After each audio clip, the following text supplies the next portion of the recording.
Okay, welcome to this tutorial, and in this tutorial I will explain how the illumination, how lights work in finalRender, and how we can use lights in finalRender, what types of lights, and I will also show you some cool volumetric light effects as well and how we do support them. Keep in mind, everything you will see here is rendered on my machine, also streamed on my machine, and I'm recording at the same time as well. So what you see here is will be rendered with my machine on CPU and GPU. The scene here is a pretty simple scene created by me. So I was here the master modeler. Very complex scene, has 3 boxes or so, and this street lamp post. So have a little respect for my modeling skills. And I also textured and mapped everything on my own. So this is a really high-end scene. No, it's not, but it should be fine for discussing the lights and how lights work in finalRender in 3D Studio Max. So if I were to render this scene right now, we would get a very strange result. As you can see here, it nearly looks like an alpha channel or something. That's an overexposed image, because I'm heading or aiming for a night situation. So I want to create a night scene. So this street strip should be at night. And what I did here is with the physical camera, and finalRender supports the physical camera of 3D Studio Max. Let me just select, sorry, wrong thing, select the physical camera. I do support, finalRender supports the physical camera, and we have the aperture set to 2.8. So that's usually used when you have low light situation. Shutter speed is at 1/80th of a second, and I have the ISO value at 3800. So this scene is meant for a night scene situation or a night situation. So that's why our first rendering was so overexposed. So just keep that in mind. I'm setting or heading for a night scene here, and we will have just a pitch black sky, so no extra illumination coming from somewhere else. So let's start. Let's see, how can we create lights and illumination in finalRender. finalRender is a integrated 3D Studio Max renderer, and it supports GPU and CPU rendering. So that means with our trueHybrid approach, we always have to make sure what you can do on CPU should also be possible in GPU. So everything has to be duplicated as a GPU shader, for example, or a CPU renderer, for example. So when we talk about illumination or lights, we can use any type of light right now in 3D Studio Max. So in contrast to the renderers that you get with 3D Studio Max that restrict you on your choice of lights. For example, several renderers can't even support the Omni light anymore, or a spotlight, or a direct light, or these kind of standard things. finalRender does it. GPU, CPU, doesn't matter. So we can start, for example, if we want, with the Photometric Lights. I'll do it right now just to show you it works. We do not recommend or suggest using these Photometric Lights because they are not really very efficient and they don't work very well. But if you wanted to, or have a scene, or load a scene, or import stuff, it will work. No worries there. So let me just pick this free light, and I'll just place the free light here. And like you would do with any other light in the scene, we go here and let me just zoom a little bit in here. We'll place the light approximately where it should be. So we're just going here with the approximation of the light here.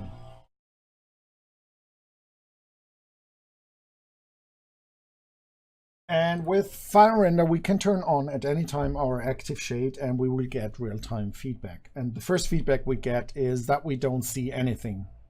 So Yeah, that happens. Things happen, especially when you're talking about physically accurate renderers, and photometric lights are accurate measured lights. It's all about the scale and size of your scene. So you can't have with a light bulb illuminate half of the planet. That just won't work. Or even one light bulb won't illuminate a street and all this kind of things.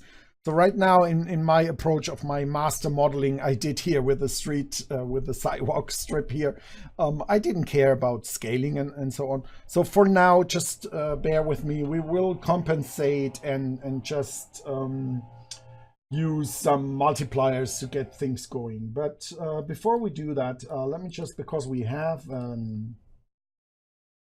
photometric light, we are going to choose something like a stadium lamp, or let me just get this street lamp here going.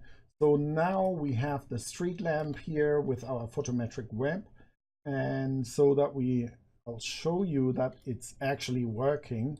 Just the scale is not right. I'm going close to my street and you see the light appears. So I'm moving the light back, and what I'm going to do here is just going in here, and I'll just bump it up. And as you can see in our ActiveShade, we get instant updates. And if we wanted to bump it up even more, I'll bump it up even more.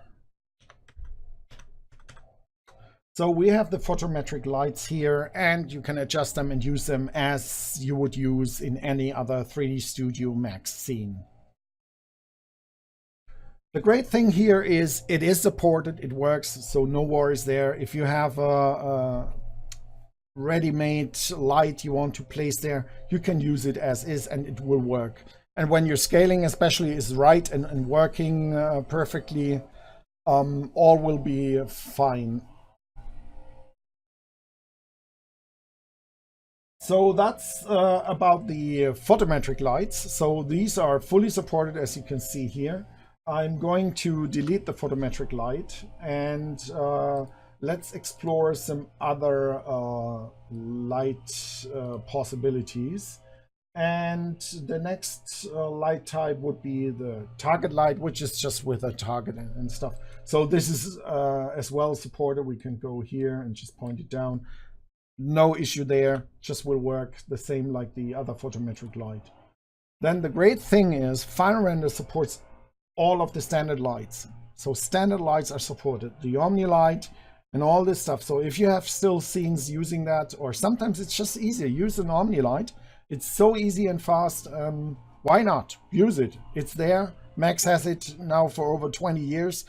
Why not support it? The integrated renderers 3D Studio Max has, they don't support Omni lights. I have no idea why. So but in finalRender we can do that. And let me just go here and use the free spot as well. I'll create it from the top view so that we can be sure we're pointing downwards. And I'll move the light up here. Same deal, we want to make sure that we somehow match the position a little bit. Just go in here, and let me just duplicate this spotlight and move it over here. And I'll instance it. So now we have an instance of this light, and if we were to just go into our ActiveShade so that we get real-time feedback and updates, and that's another thing that's great in finalRender. Our interactive shade or ActiveShade is really interactive. It updates so many more things than any other renderer on the market. You can even sometimes just play the frame timeline down there and it will update and play the animation as well. So it's a really great tool, especially when adjusting and setting up stuff. So as I said, I was aiming for a night situation. So right now when we created these spotlights, they were way too powerful or bright. And another big issue is we are talking here about finalRender is a physically accurate renderer. So everything has to be somehow real world scale or real world energies and all this stuff. So That means right now the lights are way too strong, and especially the default lights, they don't have any attenuation or decay in them. So what we can first do is check our decay. So the realistic decay value is inverse square. So what we need to set, our first thing is when we use the default lights is use an inverse square decay, and also move that a little bit closer to the light source. And then it means our light is too dark now. So we have to bump it up a little bit. And I'll bump it even up a little bit more. Oh, let's just say 100 maybe. Yeah, let's use that. Don't like 100. No. Go back to 20. Okay, something like that. So now we have everything as a realistic light attenuation or decay.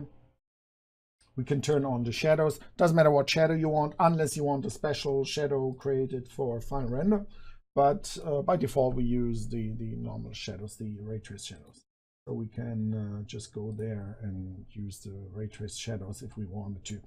And the next thing we want to make sure is that we go into our spotlight parameters and we control our hotspot so that we have a fall off from the center to the outside.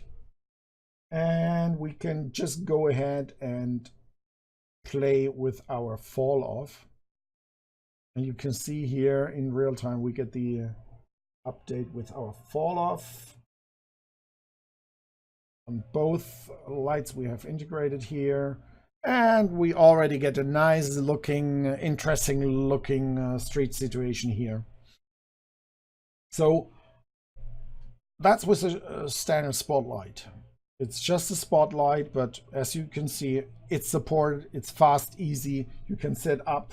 And if we wanted, we can, on top of our decay, we could also use far attenuation, for example, where we just increase with this, where we have the no light or zero light area. So we can just drag that a little bit further away, or we just go, oh, sorry, that was my backup field. I was talking about the far attenuation. So we can control exactly where we want to have our zero light area. So we can adjust our lamp here and a little bit model our light in this scene.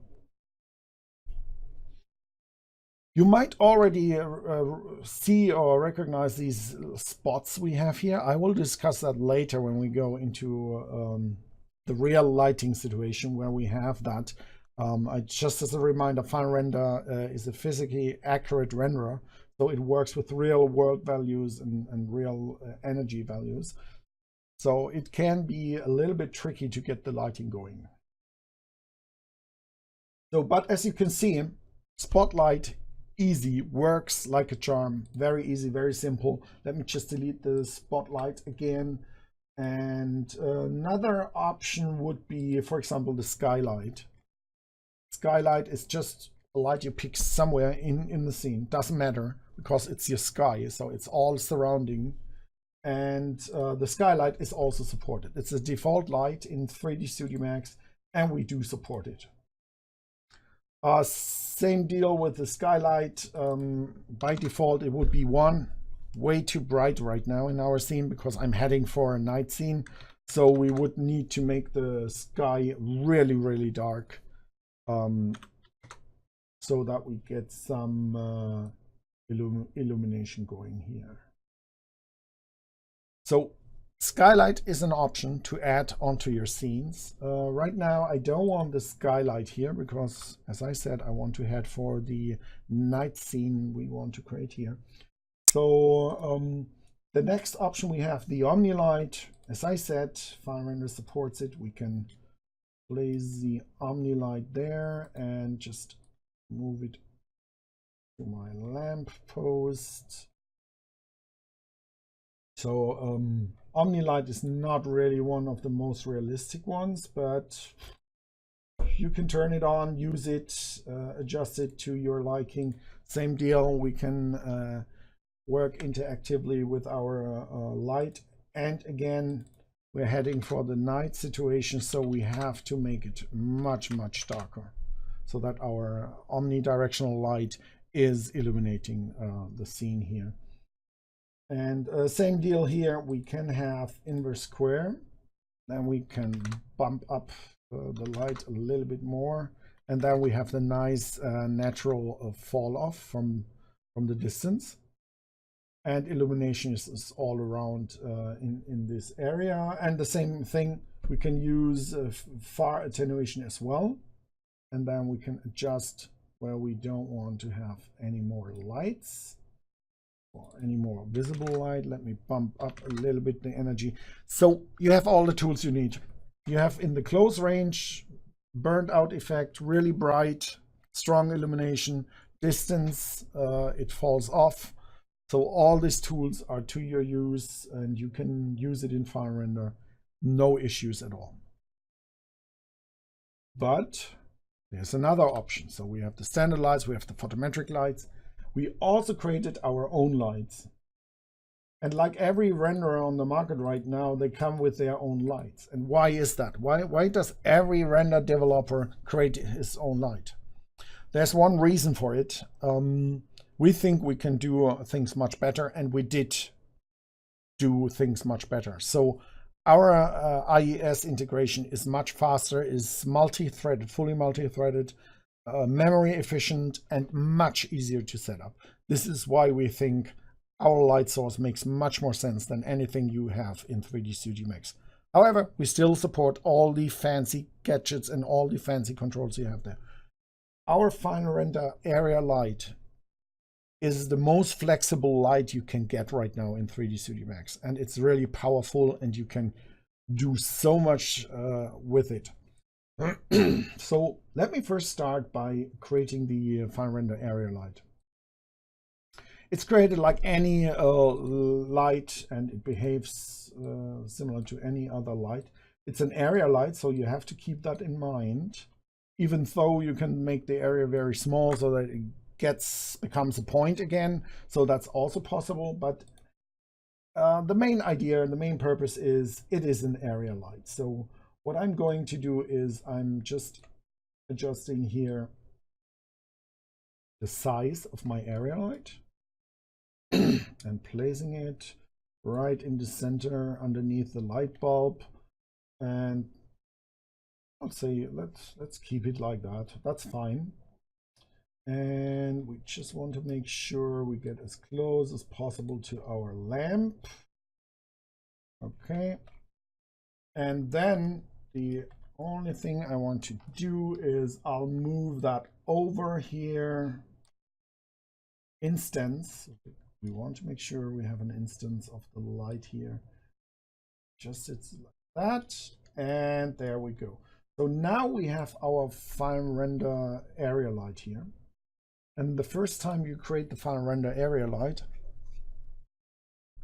we will have the same issue because I didn't care about the scaling. So my model is not really to scale. So, but who cares? I'm lazy right now. So I just switched to a multiplier, and let me just bump up a little bit the energy here in the scene. And here we have a real area light effect. And you will notice now that something strange happens that you didn't see with the standard lights. The longer it renders, the more and more grain or hot pixel we will see. And that's because of the rendering approach. We are now using a real area light that is visible to all the objects in the scene. And I can even make the area light visible to the camera. So now the area light is visible to the camera. So, and now you can imagine what happens. We have this rectangle here. And this rectangle is seen by, let's say, this spot. So one ray accidentally or by random hit this bright spot here.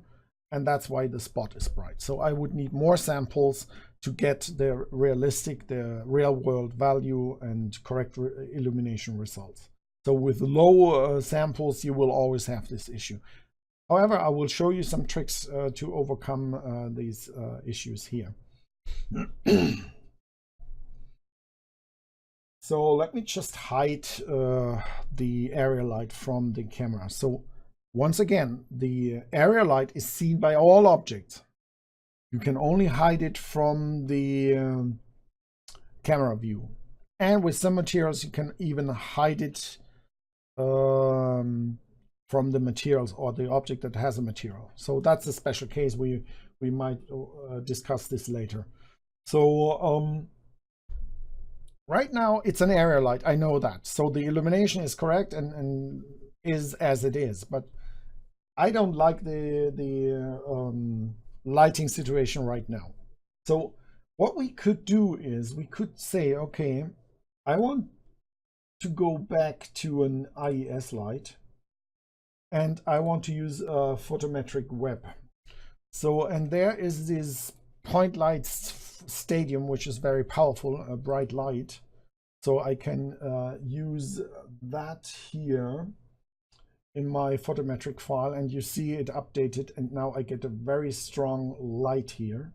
So we can use in our finalRender area light, we can use also IES measured lights and use the photometric web. And that's why I say finalRender is the finalRender light is the most flexible you can get in 3D Studio Max. It can do everything an area light can do, plus an IES light as well. And you can combine and control every aspect in here with your IES lights. So for now, I think that's way too strong. I'll reduce it a little bit, maybe even further. So we get this nice bright spot, and then it falls off here. Okay, so that's one way. We could use the IES light definition, but for now, let me just close that and turn it off, and I'll bring up the ActiveShade again. That's one thing, the ActiveShade right now doesn't update, so I have to restart. So I'm back to my plain area light. I'll make that a little bit darker. So my plain area light, I don't like that. So I want more control of this area light. And we have several options to control our area light. First option I have is I can restrict the angle at which the area light is seen. So that turns it kind of into a spotlight again. So what I can do here is, let me just put that to 85% directional. So what I did is, with an area light, I turned it now into kind of a spotlight. But it's not a spotlight, it's still an area light, so the area is sampled. So it's still a physically correct and accurate area light. It would be like you have the area hidden in a container, so that you restrict how the area light can be seen from an angle. So that's actually what's happening here. So with this directional percentage, I can now control the opening angle of my area that reveals the light to the surrounding. So I think I want to go with maybe the 70%.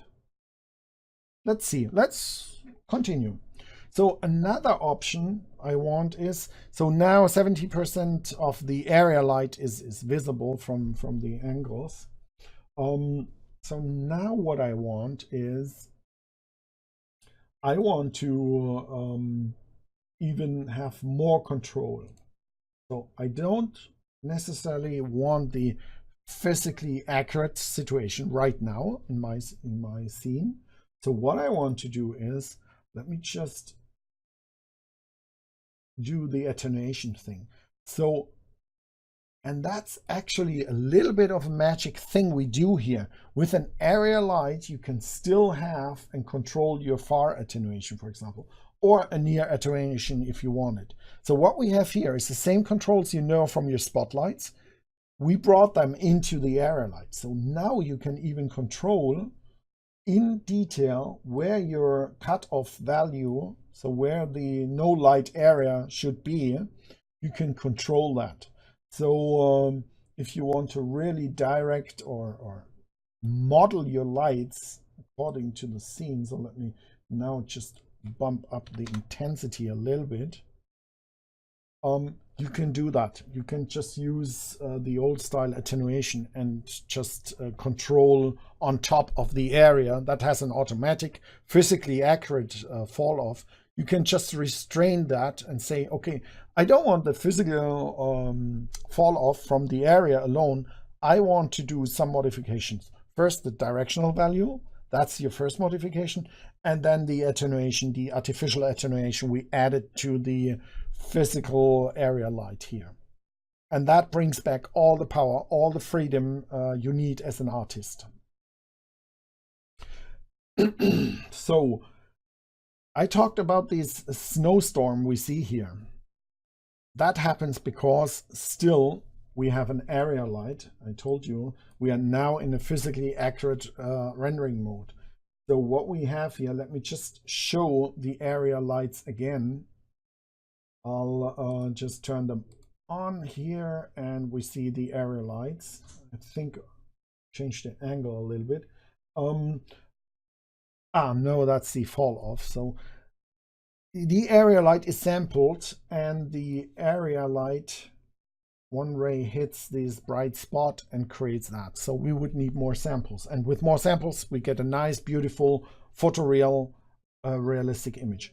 But sometimes you just don't care about that. You just want to have a nice and fast rendering, because these materials are set up like you would do usually in a physically accurate way. So the specular highlight is actually a reflection. So what we see here is the reflections, and this is how you create your specular highlights on materials. We can tell the light in a special setting. Let me just go there and see. The setting is called specular, and when we turn this on, watch what happens to the snowstorm here, to our grain. It disappears.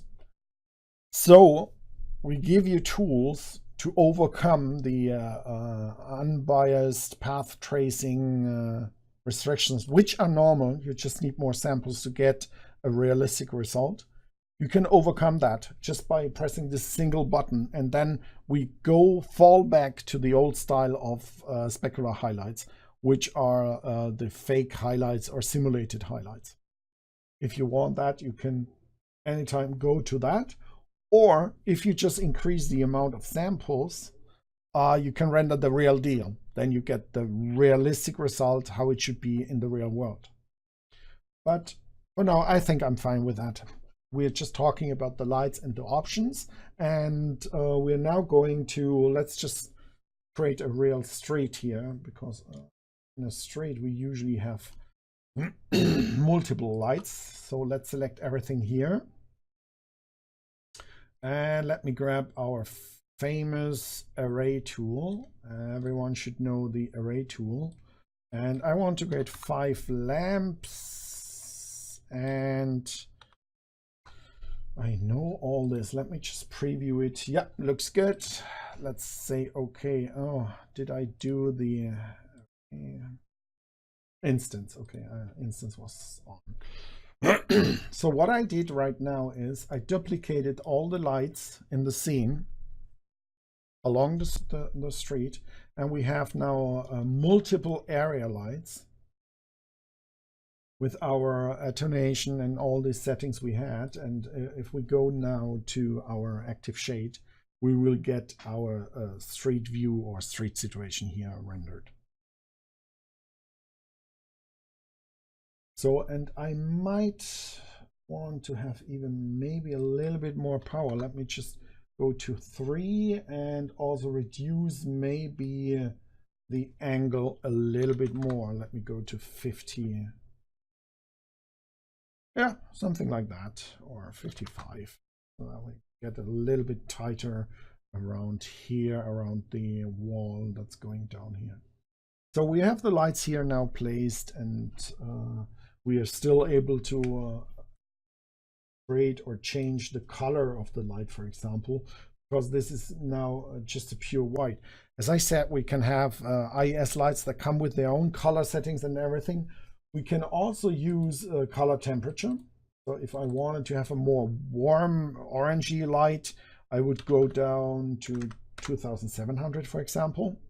Then we have a more reddish light, or I go to 4500 to get something like a street lamp would look like, or whatever. If you have new street lamps, we can use that, or choose any color we want.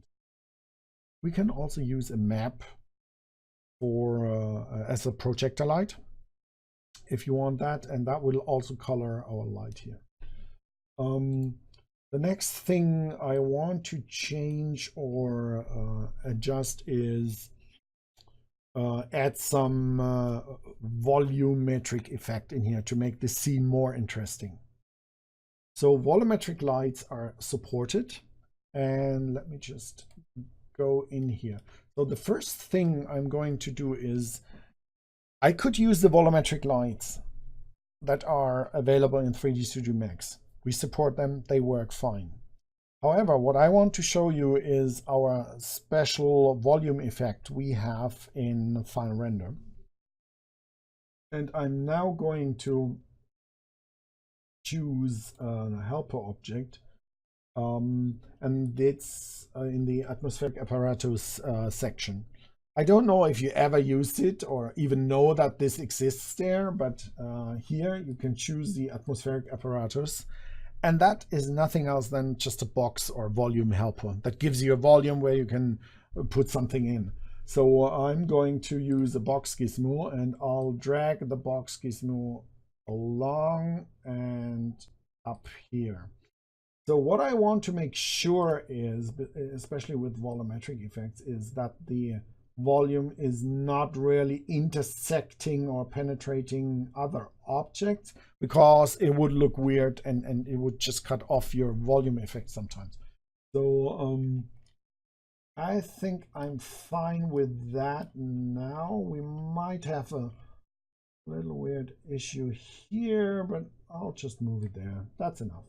So the height, we can play around with the height, but right now I've covered the street, and we have our atmospheric apparatus in here. And now the key is, how do I get the volumetric effect inside of this box? And that's also all standard 3D Studio Max. We go to Environment, and we scroll up here. And by the way, let me fix this craziness in 3D Studio Max that they don't use linear workflows. Okay, let's go in here. We have this finalRender environment fog, and it's not only fog, it's a real volumetric effect. We could use it or abuse it to make smoke or fire or things like that, or clouds even work sometimes really well. But right now we just choose the environment fog, and we pick our container. So it's the box gizmo, and I just say, okay, use all lights. I want to have all lights that are in the scene. I don't want to pick them individually. I could do that if I want to pick one light and all this, but I'm fine with all lights right now. We have some settings here, but it would be cool if we could see the volume effect in real time as we see the light in real time. That would be a cool thing. And yes, it works. The main thing, let me just do it as is. The problem with volumetric effects is they are volumetric. So it's in the volume, it's stepping in through the volume. So there's a lot of things going on. So it can slow down all your effects or rendering or updates in here. So the first thing is, what you want to do is maybe turn off effect reflections, and the next thing is you need to make sure that your settings are according to your volume. So I'm just going here into this, and here we go. Magic. We have our fog here, our volumetric effect in this street here. So important things are, let me just add a little bit of a fall off here. Important things here is the step size, which defines how fine your container box where the volumetric effect is in there, how fine you step through. So that's your step size. And then with every step you take a sample. So if your step size is very fine, but you only take one sample, then you're lost as well. So it's kind of a balance. You have to realize, okay, my road right now is, I don't know, 8,000 units long, so I have to step through to get the last light as well, or volumetric sample as well. And then we have several options to render this volumetric effect. We can render it in a realistic way, which I just turned on. So now we have the volumetric effect illuminated by the lights. And we can also have the volume itself cast a shadow onto itself and onto other objects. So when I turn on the shadows, we see, okay, now it's getting darker here. When I turn off the shadows, we have constant illumination around here. So the next thing we might want to consider is our density of the fog. So I'll reduce the density even further. Let me just dial down our density, something like that. And there you see, now we have a really nice fog working here. Maybe increase the density a little bit more. And the great thing is you can work now with the volumetric like you would work with anything else, with illumination, with all the other effects. It will just work fine in real time and updating. Once you've found the magic numbers here, or your step size, that works nice. We can even increase the step size, so that would give us a little bit more speed. And as you see, we catch every light here with the sampling. When I reduce the sampling, there will be a point where we start to see that things are not right. Let me just reduce it more. 10. You see, we are losing lights back here. So when you watch this area back here, we could just get the volumetric effect in front of here, but back here we have lost lights. So when I increase this now, let me increase this back to 60, we get the lights back. So this is the amount of samples. They need to be in sync with your size of the box and how many steps you do into the box. When we would reduce the step size, for example, let's reduce it to 50. We would go much finer into the volume, so it will take longer to update, but we would get a much clearer or finer representation of the fog. And again, the amount of samples is important, because at some point I'm stepping so fine, but I'm just taking 100 samples, so I only would reach the first lamp, and then my samples are gone and I can't step further into the volume. So this is what's happening here right now, but the sample are very accurate and fine here. So as I said, these parameters, they need to be in sync, and you need to play around a little bit. But thank God it's in real time. You can play around with these settings in real time and adjust your fog parameters here in real time. The next thing we want to try out here is, I said we have several options to render the fog. So I can render the fog in this mode. Let me just increase the density for that. And now the fog is only visible where it's illuminated the most. So in areas that's not illuminated, there won't be fog. And in this mode, fog will be everywhere, and fog will add up like in reality. So that's the realistic mode we have here. It will add to the distance, so it will lose light and absorb light into the distance. That's the realistic case you want to have usually. And for that situations, you need to reduce your fog amount, your density, so that you get a natural looking fog situation. However, you can gradually adjust between those two modes. That also can sometimes can be really nice and create super realistic results. Okay, so the next thing I want to do is we can control the density of this fog. I said we can also use it to create clouds and fire and things like that. So for that, I'm going to just bring up the material editor. And what we are going to do is right now is we're using a density map. And the great thing is finalRender supports nearly all of these textures. So we can use the good old noise texture. Let me just drag that in here as an instance. We can use the noise texture to control our density of the fog. So what we are going to do now is we're driving or controlling the density of our fog with a map. So let me just increase a little bit the density so that we see what's going on here. So right now we have the noise, and the noise is very small. So let me just adjust the size a little bit. And the next thing we want is we want to control the density. So that means we need a high contrast noise effect. So I'm going to increase the contrast in the noise. And now you start seeing our puffs and clouds in here. So this is how easy it is. Let me just increase the contrast in our noise map. And this is, let me reduce the size. So now you see the noise structure much better.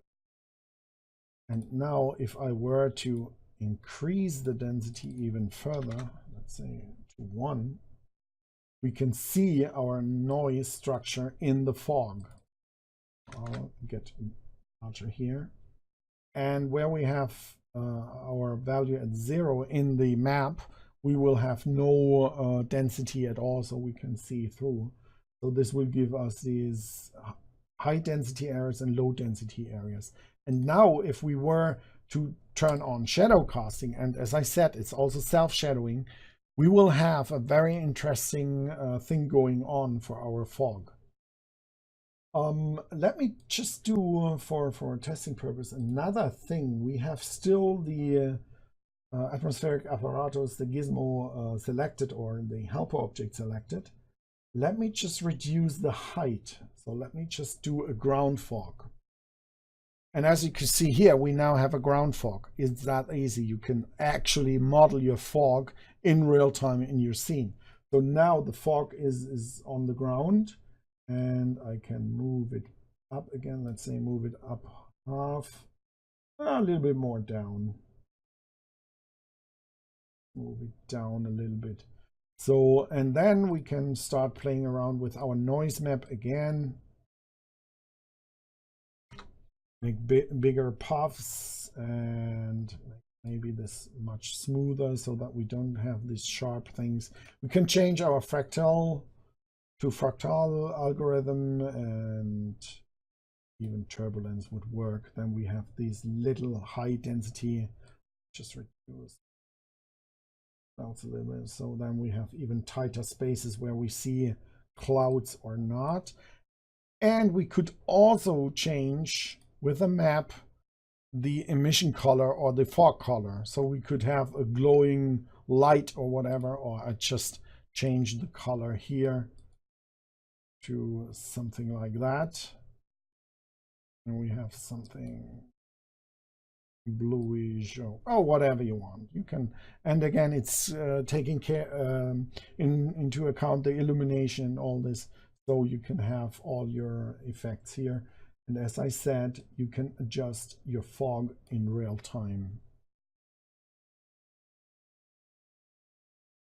And you can animate this. The fog, the noise is animatable. So you have a phase parameter, phase, and then you can animate it. Let me just move it. And then the clouds will move and start moving around and animate. So all this is supported and works here really nice and smooth. So I'm coming to an end of this live stream session right now. So let me just summarize what we did. So we looked at the lights. finalRender supports the standard lights. Standard lights meaning the lights you can pick when you go here into lights and go to standard. So we support the target spot, the free spot, target direct, free direct, omnilight, skylight. So we support all the native 3D Studio Max lights. Then in addition, we support the photometric lights, the target light, the free light. It's all supported, photometric lights. And best of all, we have our own highly optimized light type. That's the finalRender area light, which allows you to create an area light, rectangle, disc, sphere, point, cylinder. And it even gives you back the control that you would usually not see in physically accurate lights. It still gives you back the control of near and far attenuation. And it is also a physically accurate IES light. And then the next thing we discussed or showed or were playing around is our environment fog, which is integrated into 3D Studio Max like any other environment effect. You just go there, pick finalRender environment fog, you pick your container, and you choose if you want to have one light illuminating it or all lights, and you can decide between cast shadows and not casting shadows. You can increase the density a lot. And let's cast shadow. That means the light will be shadowing the lower areas and you will get shadows on the floor, for example. So we could, if we wanted to, just make this smaller and have this floating fog. Let's just move that up here. Now we have the floating fog. And you can see we have the shadow casting of the fog layer down here. Let me turn off the shadows. No shadows at all. Turn on the shadows. We have that. And I can even increase that a little bit more, even more. And we get deeper, darker shadows in here. So that's so easy. So adding some atmospheric effects to your situation, fog in the distance, dust in a cathedral, anything you want to do there can be done in real time, really easy, really fast. You just adjust your gizmo here, set it to whatever area you want your fog in, and then with shadow casting, illumination. And keep in mind we have GI illumination as well. You can turn this on, receive GI. We can even have the fog affect the GI. Let me just turn this a little bit back because we are running into these high densities in here. So we can have the fog illuminate our surrounding as well when we just say affect GI. And then we will see that the fog will reflect the light into its surrounding. And we can also have scatter GI inside of the fog as well, which is really, right now we wouldn't see it. We would have to have a strong GI situation where we have a bright object shining into a fog and starting to glow inside the fog. And just to show you, let me just turn off the lights. So right now we don't have any lights. And as I said, I still have to switch to use all lights. So when I create a new light, let me just create a new light here. a standard light. I'll go in here and create an Omni light.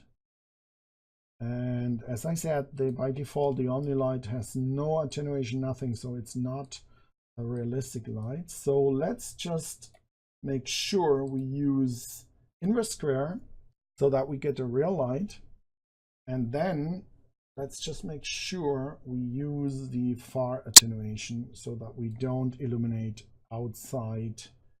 And we need to make sure that we get inside of our fog. So as you can see right now with our step size and everything, we can have light inside of the fog. Let me just see that we are not so close to a wall in here. So now we can illuminate here our object and scene with even an Omni light. So it works with all light types. The fog can be used with all lights in the scene. Just turn back on the light again. So, and we're back to our normal lights. I think now it's, I'm on the wrong viewport. That mistake. So as I said, you can use the Omni light as well and any other light. Okay, that's a summary of what we did here right now. I'll have a recording of this video. So when I stop this stream now, the video will disappear. I will have a high resolution recording. We will cut it down so that you will only see the session that I did. And then we will post it probably tomorrow morning for you to watch. And it will go onto our playlist on YouTube as well, so that you can see and watch all the finalRender tutorials we have there. Okay, thank you for watching the stream, and I'm going to shut down the stream right now.